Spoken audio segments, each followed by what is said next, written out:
Tome su lugar, por favor. Quiero hablarle un poco de un acontecimiento que se dio a principios del siglo pasado, a principios de los años 1900. Salió a luz un documento. Ese documento le dieron un título, pero el título era una trampa, realmente el título. El título de ese documento era Protocolos de los Sabios de Sión, así se llamaba ese documento.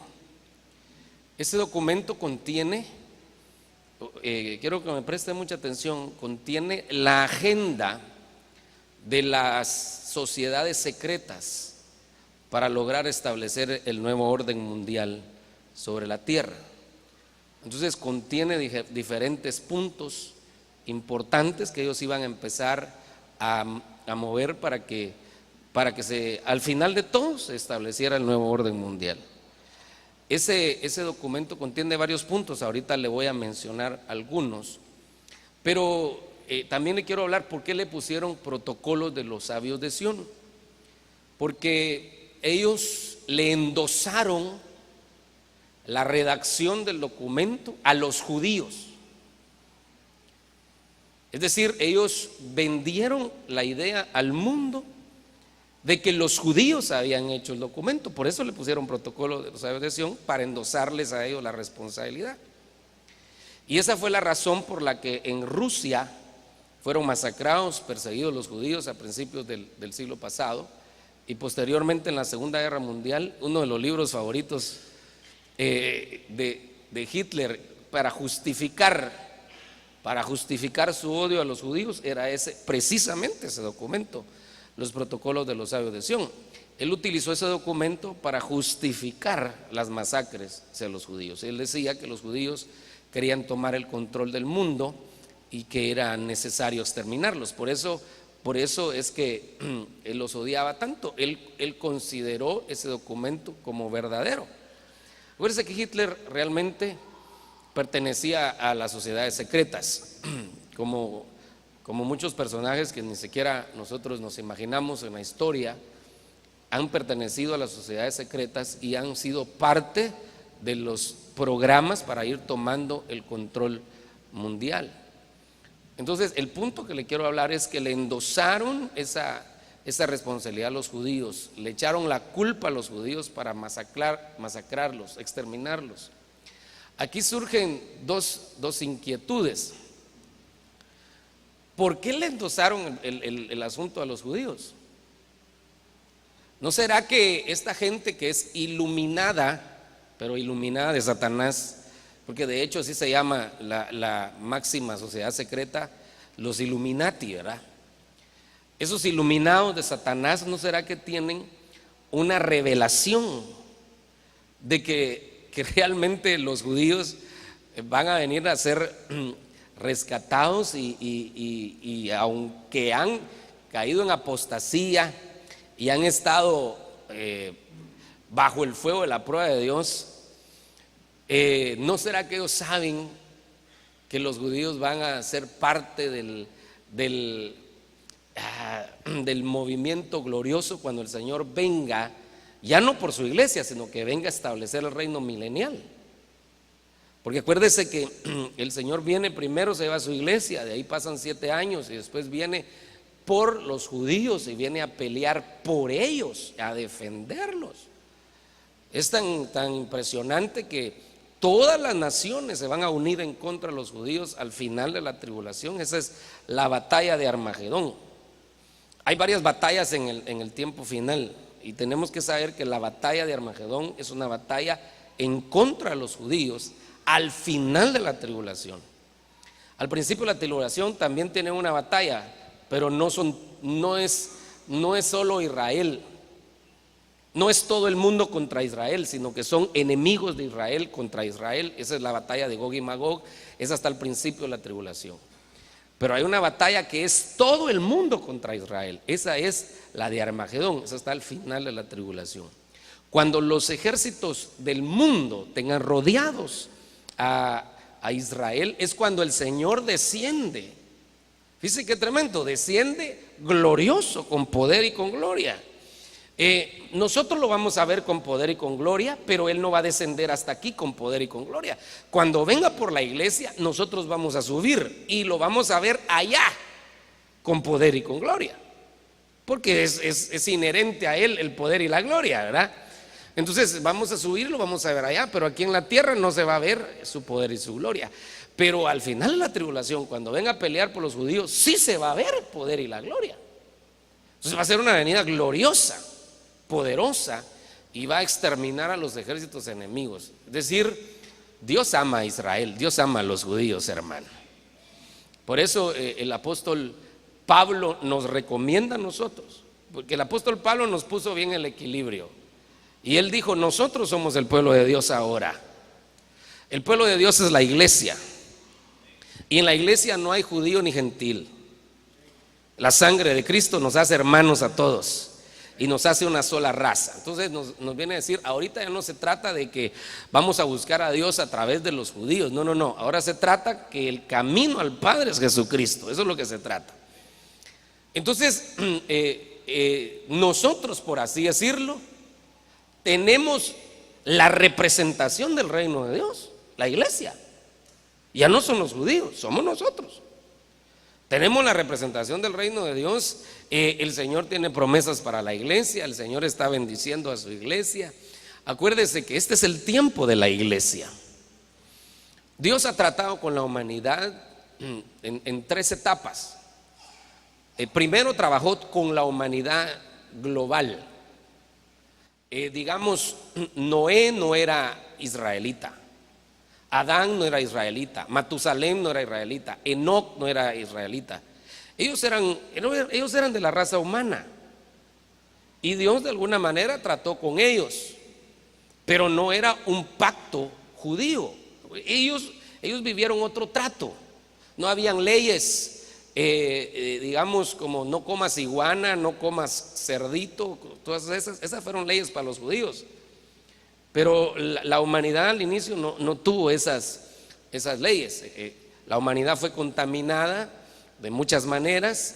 Primero, la semilla de la serpiente que venía a través de Caín empezó a contaminar las razas, y luego las invasiones que hubieron al principio, siguieron contaminando a las razas. Vinieron ángeles caídos, empezaron a enseñarle a los hombres, empezaron a enseñarles la brujería. La brujería no es un arte que inventó el hombre. La brujería es un arte que la enseñaron ángeles caídos aquí en la tierra. Entonces empezó a contaminar la humanidad. El Señor envía el diluvio, destruye la humanidad, y después del diluvio, entonces Él decide cambiar de tratar de diferente manera, y llama a un hombre y su descendencia. Llama a Abraham y a su descendencia, y empieza el trato con los judíos. Y ya trabajó con los judíos 2000 años. Luego viene el Señor y dice: bueno, los judíos ya no quieren nada conmigo, entonces ahora me voy a ir a un pueblo que no era pueblo, a los que no me buscaban ni preguntaban por mí, a ellos me voy a ir. Y entonces el Señor dice: les he quitado el reino. Deja de trabajar con los judíos, y entonces se viene a trabajar con la iglesia. Les he quitado el reino y les he dado a un pueblo que antes no era pueblo. Esa es la iglesia. Entonces estamos en el tiempo de la iglesia. Entonces note: tiempo de la humanidad, tiempo de los judíos, y tiempo de la iglesia. Pero ahora resulta que vamos camino al final, y para terminar el final, Dios tiene que terminar su trato con la iglesia, regresar y terminar su trato con los judíos, y por último terminar su trato con la humanidad. Es decir, los tratos que se quedaron en pausa los va a tener que ir a terminar. Entonces primero tiene que terminar el trato con la iglesia. Ahí es donde se aplica que los últimos serán primeros, ¿sí? Nosotros éramos los últimos y ahora somos los primeros. Los primeros que nos vamos a encontrar con Él somos nosotros, hermano. Qué bendición, ¿verdad? Después que éramos los que andábamos papaloteando, ahora somos los primeros, la iglesia. Después viene el trato con los judíos, y por último con Israel.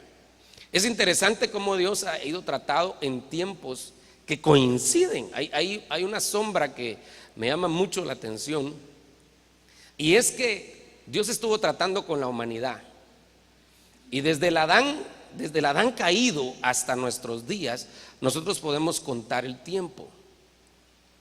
Es decir, del Adán caído para atrás, nosotros no sabemos cuánto tiempo pasó la tierra, cuánto tiempo pasó Adán en el huerto. No sabemos, 100 años, 1000 años, 2000 años, cuánto tiempo pasó, no sabemos.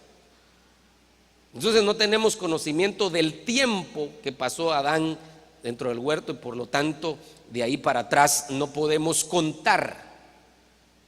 Pero desde que Adán cayó se empezó a contar. Vivió tantos años Adán y engendró a Set. Vivió tantos años Set, y entonces ya se puede contar los años. Entonces resulta que desde el Adán caído hasta el nacimiento de Abraham habían pasado 1948 años. Y fíjense qué cosa más extraordinaria. 1948 años. Y 75 años después lo llamaron. Y entonces empiezan ya los pactos sobre los judíos. Mire cómo fue el traslape. 1948 nace el que iba a servir de traslape para trabajar con los judíos. Ahora resulta que Dios va a volver a trabajar con los judíos. Perdón, si me estoy dando a entender, hermano, porque lo miro así como asustado. Si me estoy dando a entender, ¿verdad? Y ese es un discipulado grande. Entonces estoy corriendo, pero estoy tratando de poner todos los puntos que tengo que poner sobre la silla. Entonces, qué tremendo que en el año 1948 de nuestra era nace el Estado de Israel. Qué coincidencia, hermano. Desde la caída de Adán hasta el nacimiento de Abraham, 1948 años. Desde el postrer Adán, que es Jesucristo, hasta el nacimiento del Estado de Israel, 1948 años. Y Abraham fue llamado 75 años después. El Estado de Israel el año que viene cumple 70 años. 5 años y medio aproximadamente para que se cumplan los 75 años de que Israel fue reconocida como nación. Eso quiere decir que el tiempo de volver a trabajar con los judíos se está aproximando otra vez. No sé si me voy a entender. Pero eso también quiere decir que el tiempo que la iglesia sea levantada está mucho más cerca todavía, hermano. O sea que estamos cerquita de que podamos ver cumplidas las promesas que los profetas vieron en el Antiguo Testamento y los apóstoles la confirmaron en el Nuevo Testamento, de que Cristo volvería por su iglesia. Por su iglesia, primero por su iglesia, después continúa el trato con los judíos. Pero si miramos esa sombra, estamos a unos pasos de que Dios vuelva a retomar el trato con los judíos. Eso quiere decir que nosotros estamos en la recta final y tenemos que prepararnos, hermano. Tenemos que correr y escapar, así como le dijeron a Lot: escapa por tu vida, ¿verdad? Escapa. Es necesario que nosotros estemos conscientes del tiempo en el que estamos viviendo. Gente predicó de la venida del Señor y ni siquiera había sido reconocido Israel como nación. Y parte de la prédica de ellos era que Israel iba a ser reconocida como nación. Y ahora nosotros ya lo estamos viendo. Estamos en el año 70 ya de reconocimiento como nación. Estamos cerca. Estamos cerca. Estamos más cerca que cuando creímos, hermano. Y a lo que está a la par suya, estamos cerca de la venida del Señor.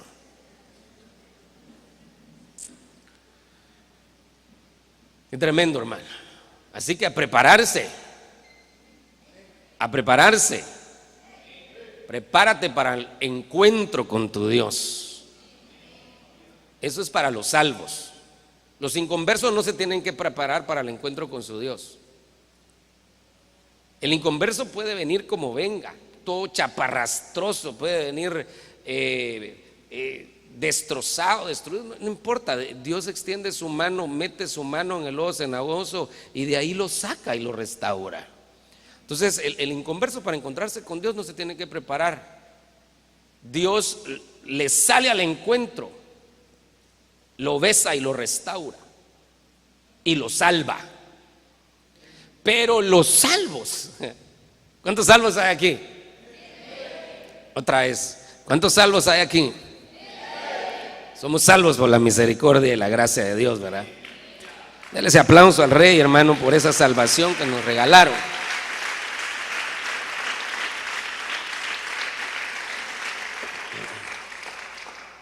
Los salvos sí se tienen que preparar para el encuentro con su Dios. Eso es para nosotros. Entonces hay que prepararnos. Y yo le he dicho, prepararnos porque el tiempo es cerca, pero también prepararnos porque el Señor pudiera decir, ya quiero que te vengas conmigo. El Señor se lo podría llevar a uno hoy mismo, si Él quiere, ¿o no? Entonces uno debería estar preparado todo el tiempo.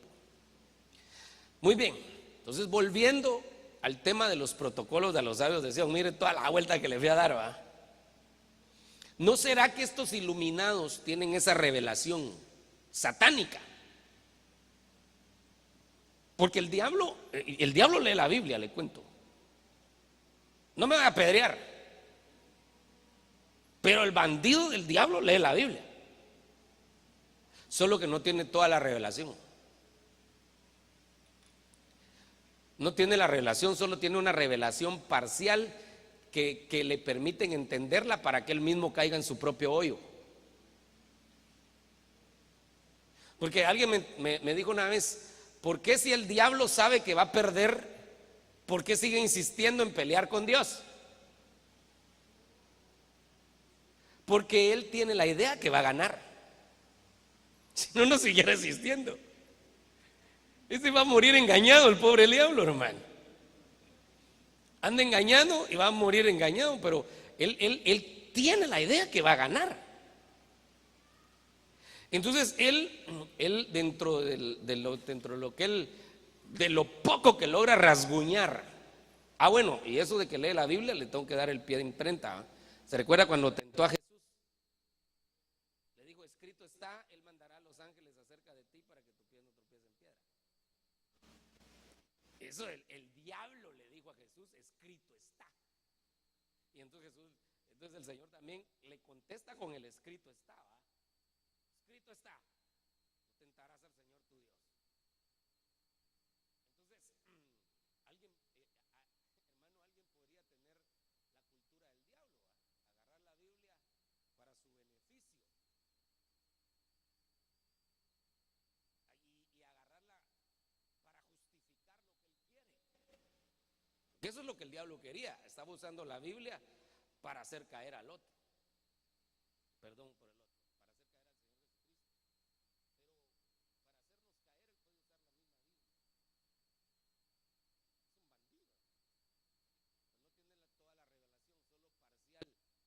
Para que él mismo caiga en su hoyo. Entonces el punto es que dentro de lo poco que logra entender es que el Señor va a restaurar a los judíos, los va a restaurar. Y entonces confabuló un plan para que los judíos los persiguieran desde el principio del siglo pasado. Los judíos los han perseguido, los han masacrado, hermano. Los han perseguido a los pobres. Y este documento les sirvió como de excusa a los grandes gobernantes para matar. Pero ellos jamás hicieron ese documento. Es más, si usted se mete a Wikipedia y busca ahí protocolos, los sabios de Sion, dice que fue un documento utilizado para culpar a los judíos y justificar las hechorías que se hacían contra ellos. Ahí lo dice, es un documento no cristiano, es una enciclopedia libre que está ahí en el internet, usted lo puede ver, y que se reconoce que los judíos no lo hicieron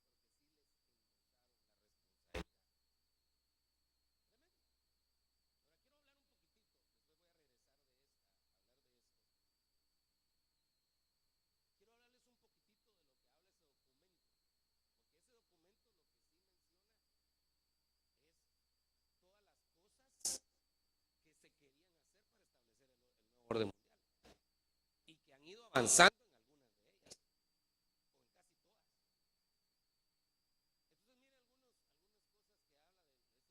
algunas cosas que habla de protocolo de los sabios de Sion. Guerras mundiales. Acuérdense que eso fue a principios del siglo pasado. La primera guerra mundial surgió, la primera y la segunda guerra surgió después del documento. Esa era parte del plan de estas sociedades secretas,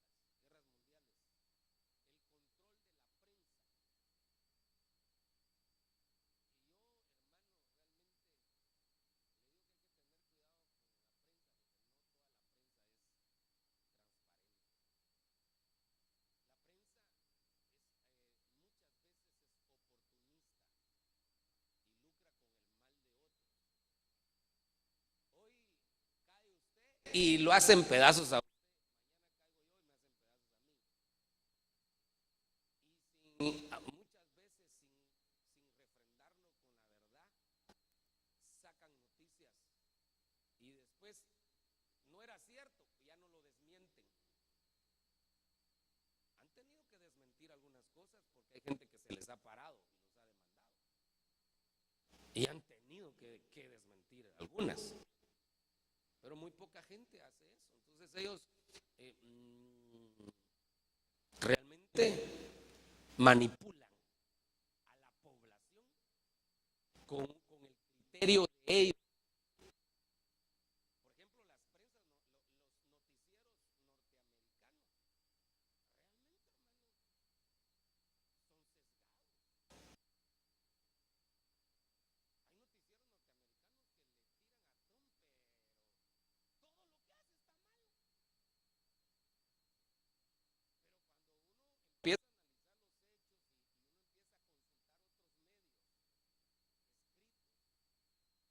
prensas, los noticieros norteamericanos, realmente, hermano, son sesgados. Hay noticieros norteamericanos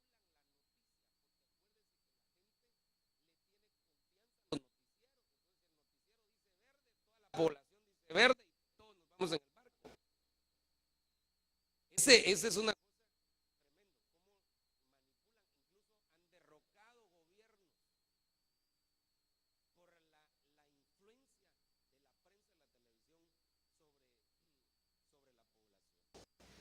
Y alguien va a decir, hermano, no diga eso porque se pueden enojar contra usted. Y porque ellos dicen cualquier cosa, pues, ¿saben qué se basan ellos? En la libre, ¿qué? Expresión del pensamiento. Pues si ellos tienen libertad para expresarse, yo también. ¿O no? Prensa, parte también de los, acuérdense que así se llama el documento, pero no lo hicieron judíos, lo hicieron sociedades secretas. Derechos ficticios de las masas, empezar a darles derechos a las masas. Vamos a tener contentas a las mujeres y vamos a hacer una ley del femicidio. Pero no hicieron una ley del homicidio, ¿verdad?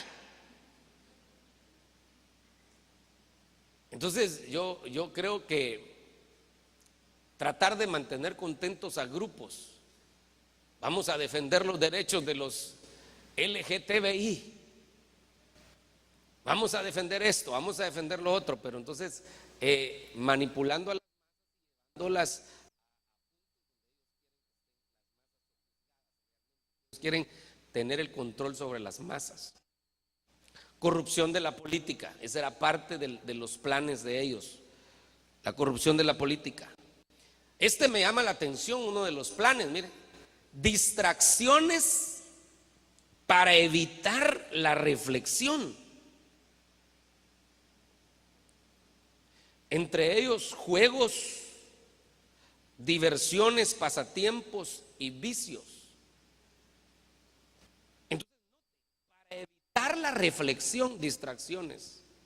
Entonces empezaron a salir juegos que envician. Es decir, yo no sé si usted ha investigado, pero hay gente que se dedica a investigar cómo afecta el cerebro a los adolescentes y a los niños el uso de videojuegos.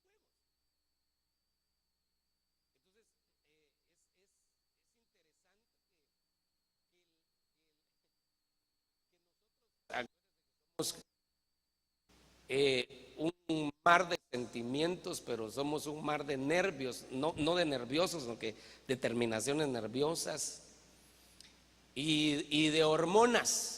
Y hay una hormona que se llama la hormona de la felicidad. Esa hormona es trastocada, manipulada por las drogas. Esa es una hormona manipulada por las drogas.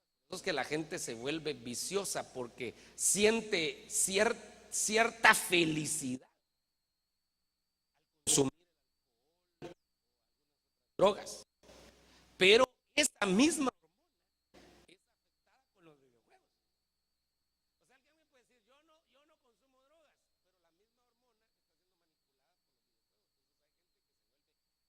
videojuegos. Entonces hay gente que se vuelve viciosa.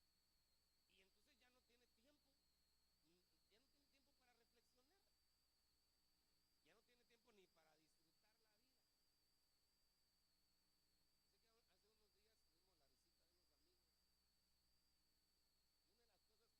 Ya no tiene tiempo ni para disfrutar la vida. Todo el internet, lo único que te va a funcionar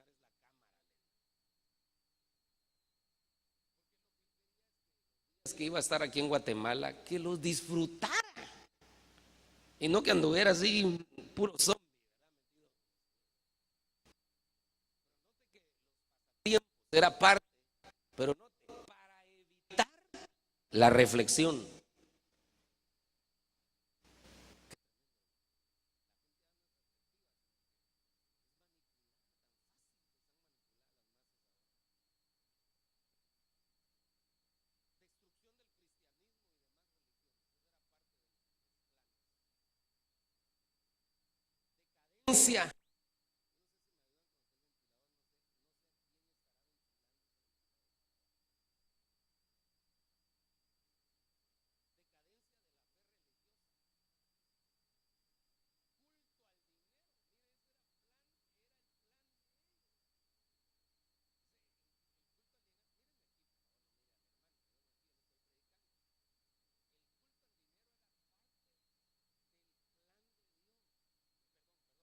Plan.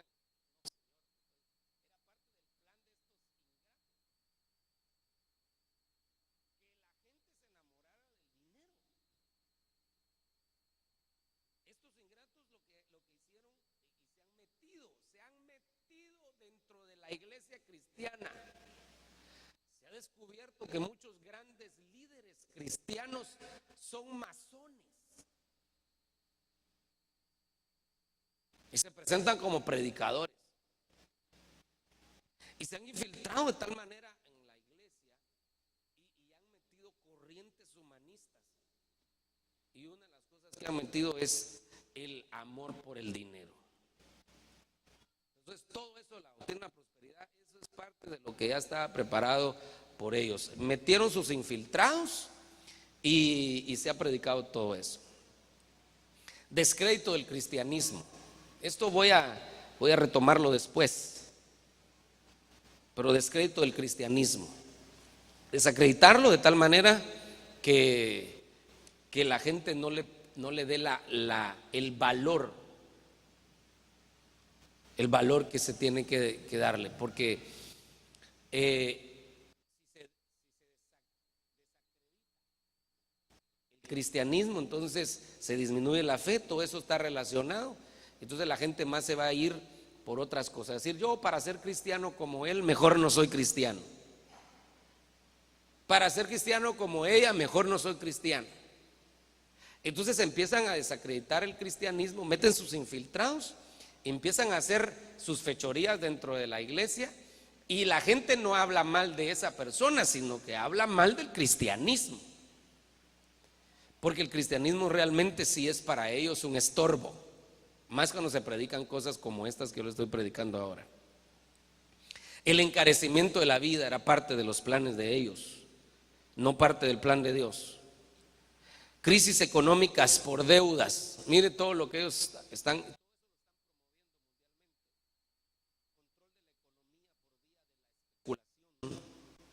propagación de ideas revolucionarias como el darwinismo y el marxismo. Eso era parte de eso. Si usted estudia en la Universidad de San Carlos, entenderá bien esto.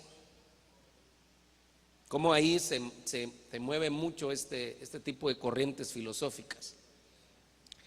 La propagación del materialismo.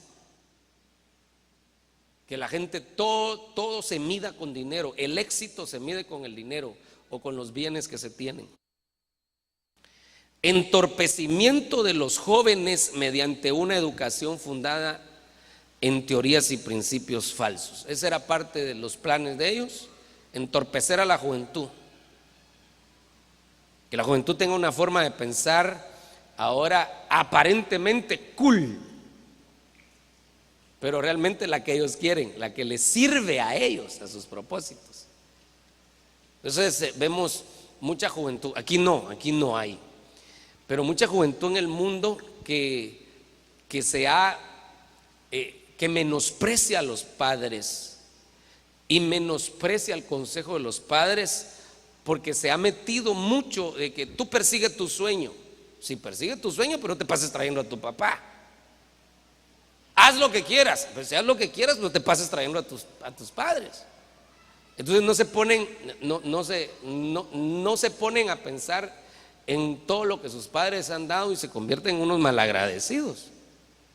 Pero esa es parte de la manipulación del ambiente que se está manejando a nivel mundo como sistema. La manipulación y falsificación de la historia. ¡Hala, qué tremendo! Fíjese que están tratando de cambiar la historia de tal manera que ya no se hable del holocausto judío y que digan que el holocausto judío nunca existió. Han intentado ya eso, la manipulación y falsificación de la historia. Y entonces, por último, con todas cosas como estas, el nuevo orden mundial. Ese es el propósito al final, establecimiento del nuevo orden mundial. Esos son los protocolos de los sabios de Sión. Así se llama el documento, pero insisto, no lo hicieron los judíos, sino que lo hicieron sociedades secretas con el propósito de llegar al control mundial. Entonces, algunas cosas de esas se han metido a la iglesia, como el culto al dinero. Algunas cosas de esas están afuera, no dentro de la iglesia, pero afuera, y alcanzan a los cristianos, como el entorpecimiento de la juventud, como los vicios en los entretenimientos,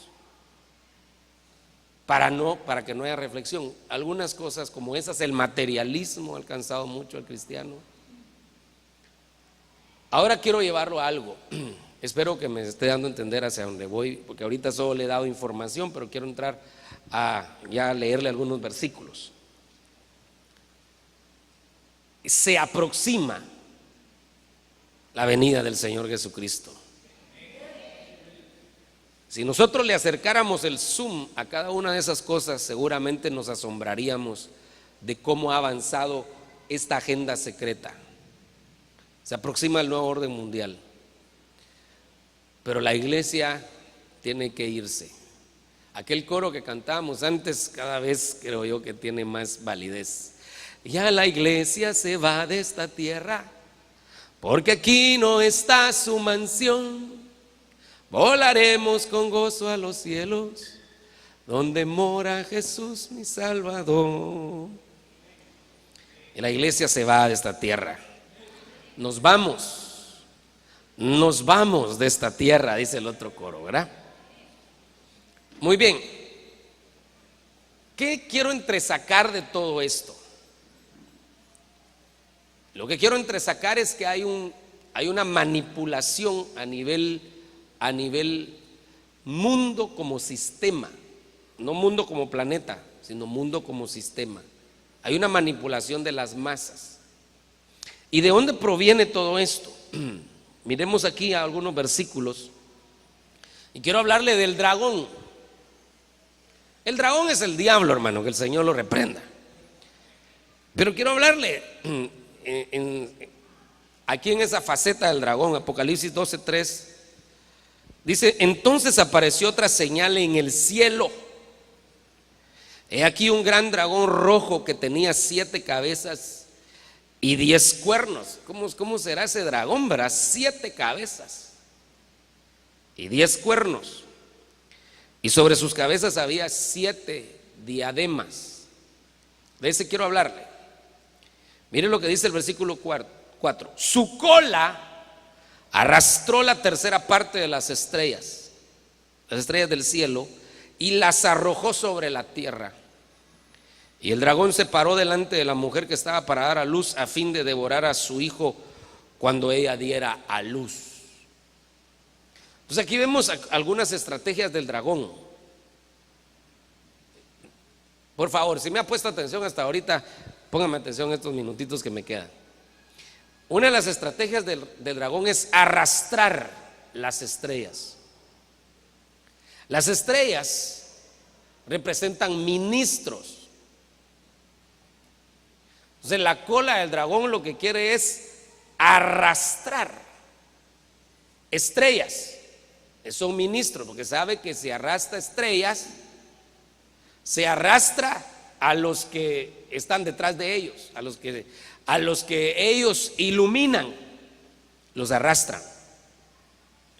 Pero hay una estrategia aquí que está al final, ahí dice: a fin de devorar a su hijo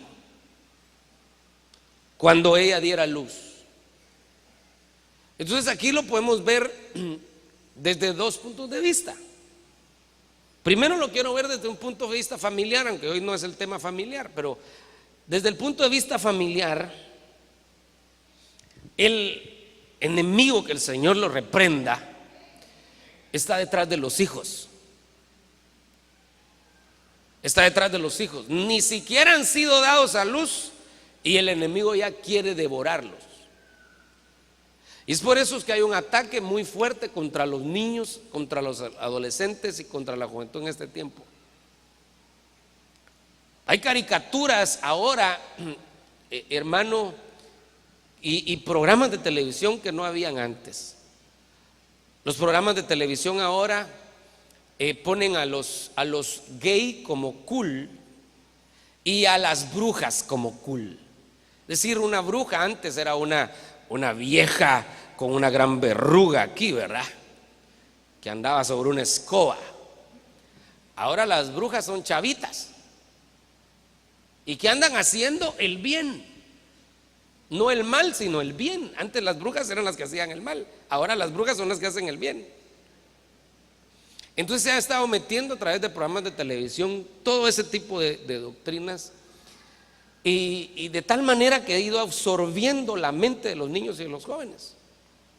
El diablo quiere devorar a la niñez y a la juventud, y tenemos que cubrirla con la sangre de Cristo, hermano. Voy a ir bien rápido, por eso quiero recomendarle: no suelte a sus hijos, no los deje, hermano.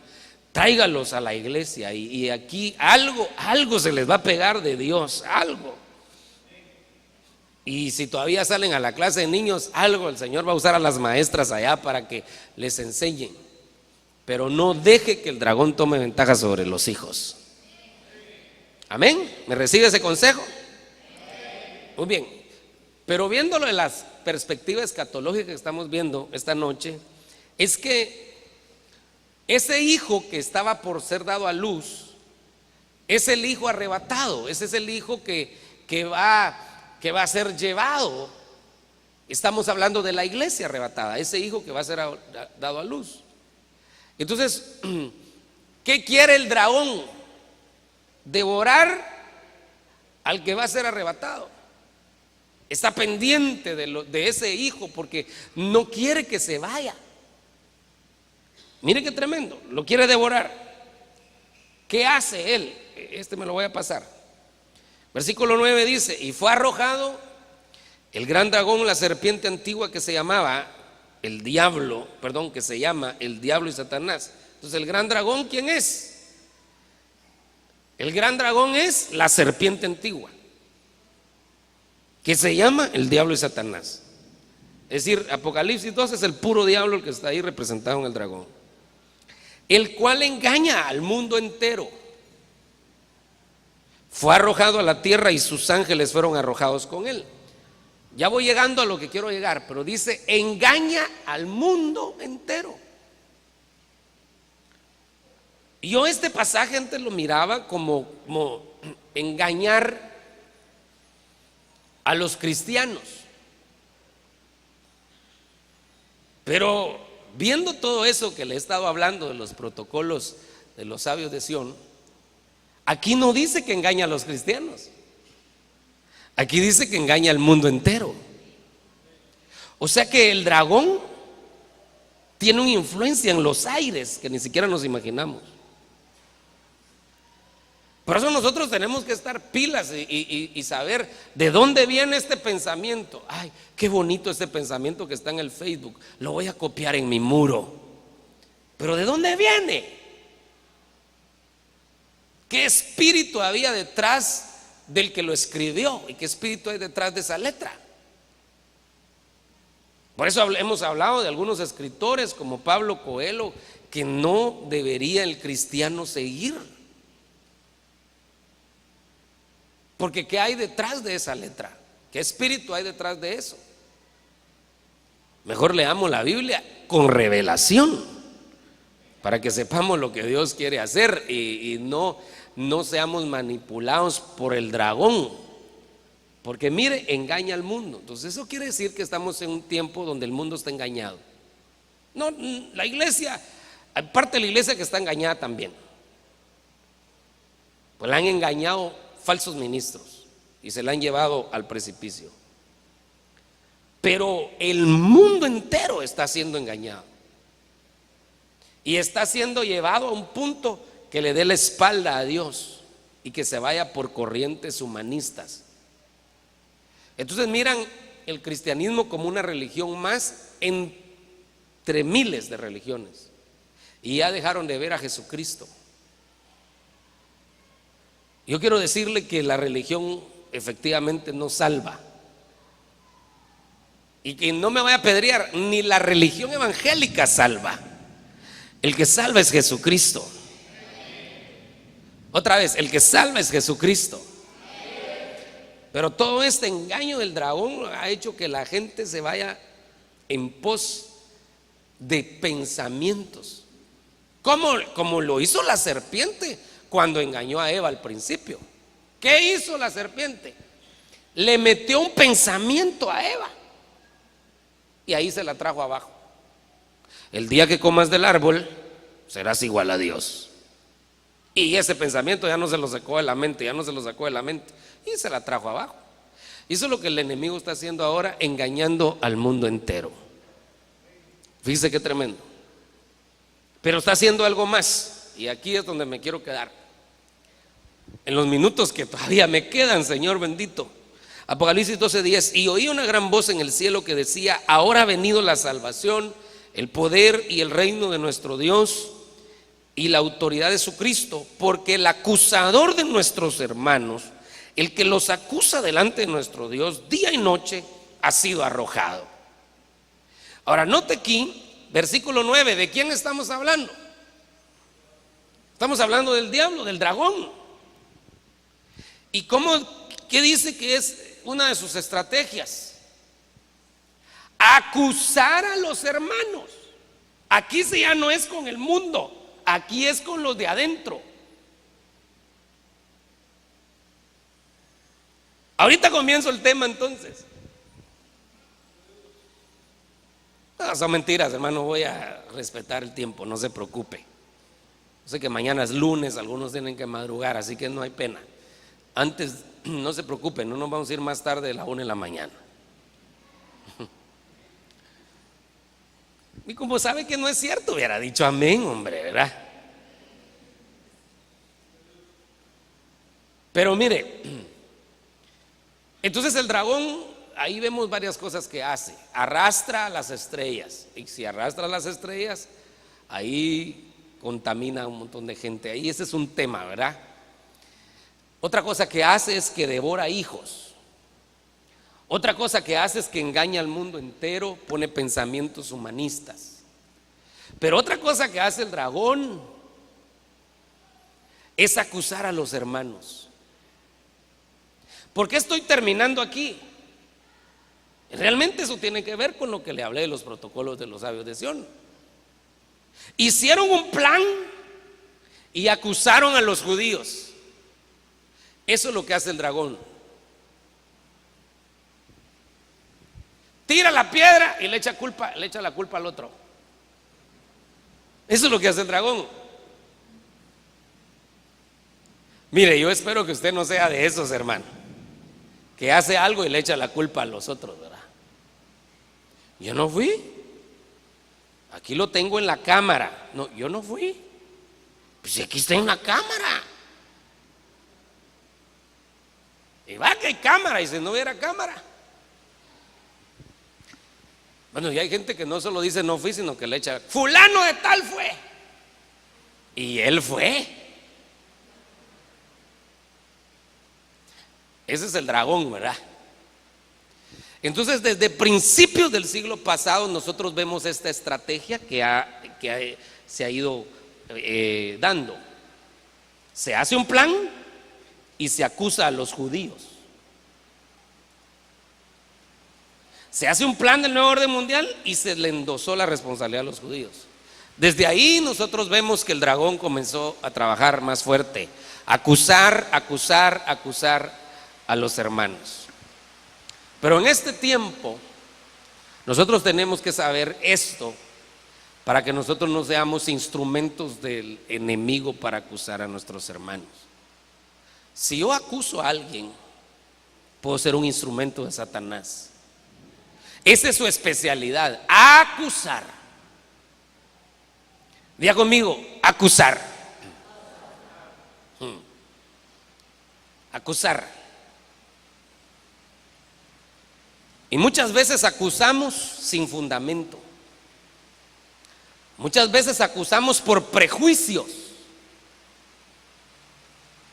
Es que fulano de tal hizo tal cosa porque no me quiere. ¿Y por qué no lo va a querer? Porque está diciendo que no lo quiere.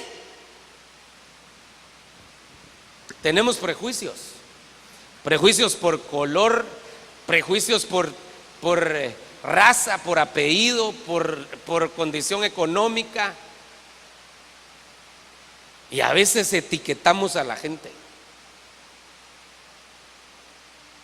Fulano de tal, ese tiene cara de malo. Y empezamos a acusarnos unos a otros. Yo quiero pedirle en el nombre del Señor Jesucristo que expulsemos toda acusación en medio de la iglesia. El único que acusa es Satanás. Es experto en la acusación. Pero quiero explicarle algo más porque no me va a dar tiempo terminar el tema.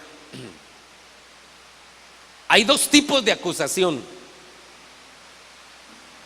El acusador siempre va a acusar, pero quiero que escuche esto. Hay una acusación donde él tiene razón. Acusa y tiene razón.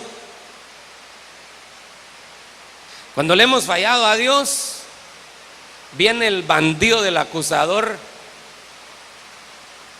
y usted quiere alabar al Señor, quiere levantar sus manos y el acusador le dice: sos un hipócrita,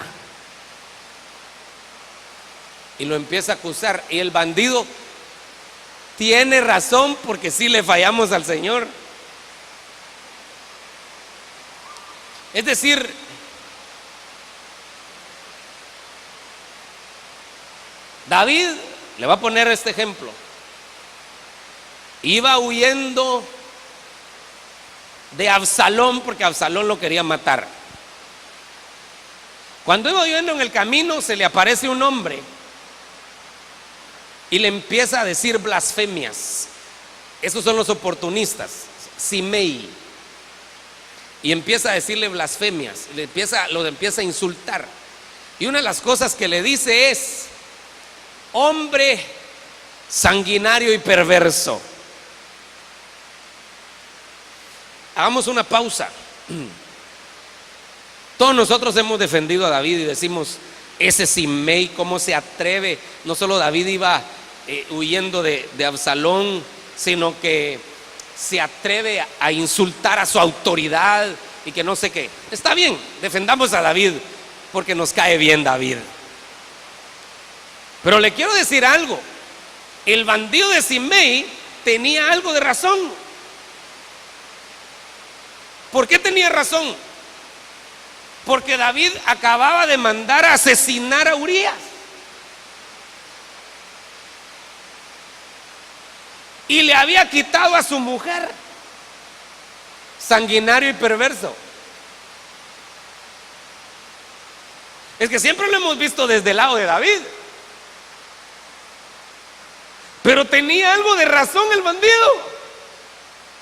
Porque David se había quitado a la mujer de Urías y lo había mandado a matar. Entonces, ¿qué hizo David? Como David sabía, porque los guardaespaldas de David lo querían matar. Y él dijo, no lo maten. No lo maten. No vaya a ser que de parte de Dios venga esto, dice él todavía, ¿verdad? Ahora, yo quiero que miremos que el acusador a veces agarra nuestros errores para acusarnos. En esa parte, nosotros le abrimos la puerta al acusador. Y ahí tenemos que buscar cómo cerrarle la puerta al acusador, hermano. Ese es un tema, ¿verdad? Cómo cerrarle la puerta al acusador. El que confiesa su pecado y se aparta alcanza misericordia, por ejemplo. Pero aquí es a donde voy. Hay una acusación que Él siempre le va a hacer, aunque no le fallemos a Dios.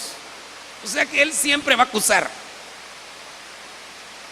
Por eso dice que acusa a los hermanos de noche y de día y de noche. Ya voy a ir terminando, pero déjeme dejarle esto en su corazón. Si el acusador acusa porque nosotros le abrimos una puerta, nosotros tenemos cierta responsabilidad y tenemos que cerrar esa puerta. ¿Sí me estoy dando a entender o no? Pero si el acusador acusa sin fundamento, Dios va a pelear por nosotros. Otra vez se lo voy a decir. Si el acusador acusa sin fundamento, Dios va a pelear por nosotros. Ahora le quiero decir esto. Estamos en un tiempo donde el dragón, desde principios del siglo pasado, empezó a evidenciar eso. Se hace un plan y se acusa a otros. Dentro de la iglesia se ha metido y ha hecho que hermanos se acusen entre ellos y se destruyan entre ellos por la acusación. Eso tenemos que pararlo en el nombre del Señor Jesucristo. Pero también ha hecho que se acuse a cristianos y siervos de Dios falsamente. Yo quiero llegarle a esto. Tengamos cuidado con todo lo que le estoy diciendo, de no irnos de boca cuando oímos una acusación contra algún hermano, aunque no sea de nuestra misión. No nos vayamos de boca, porque puede ser que esté la mano peluda del diablo metida ahí y que lo estén acusando falsamente. Y yo tengo citas bíblicas. José lo acusaron y era mentira lo que dijeron de José. ¿De qué lo acusaron? De intento de violación. Y era mentira. ¿Sí o no? Eso es lo que hace el dragón. Ya me eché al plato a José, lo voy a acusar de intento de violación y allá en la cárcel, ahí que se muera todo, ahí que termine sus días.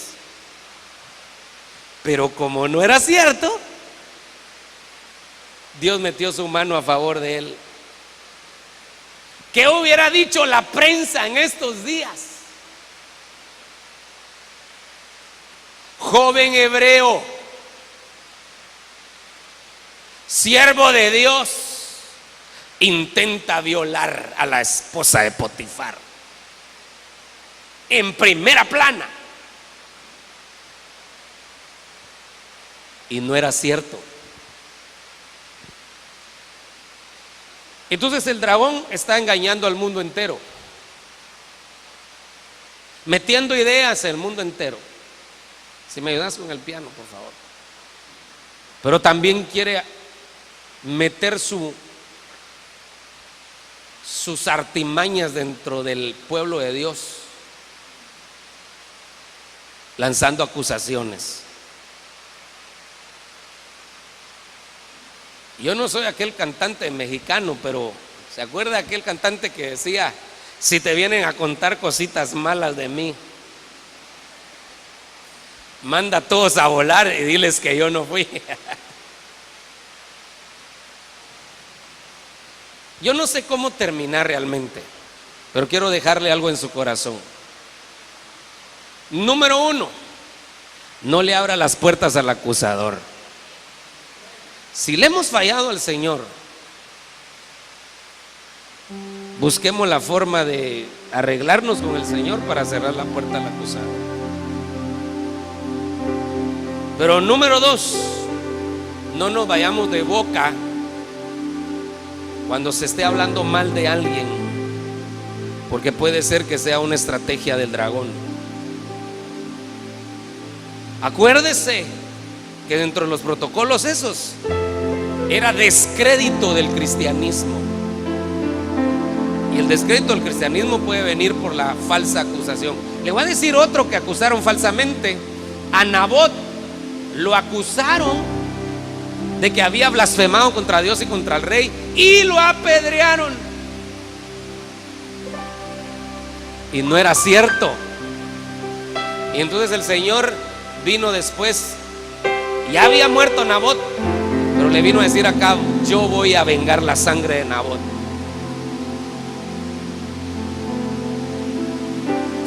El acusador, el dragón, acusador de hermanos.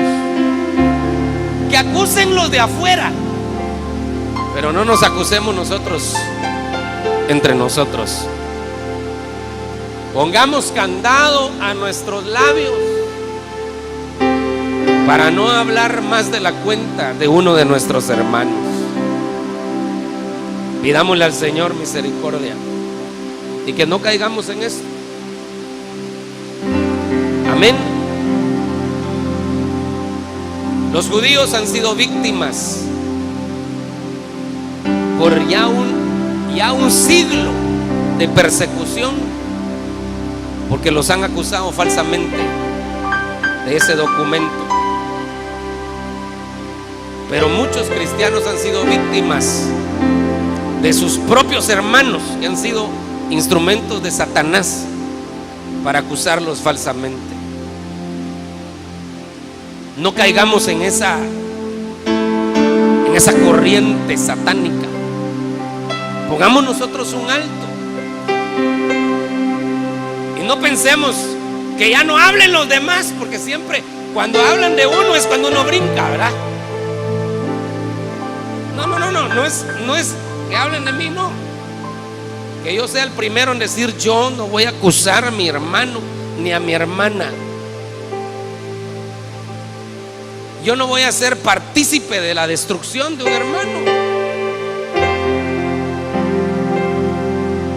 Que Dios guarde nuestra boca y que Dios nos guarde a nosotros también, que nos haga invisibles ante el mal. Amén. Cierra sus ojitos ahí donde está.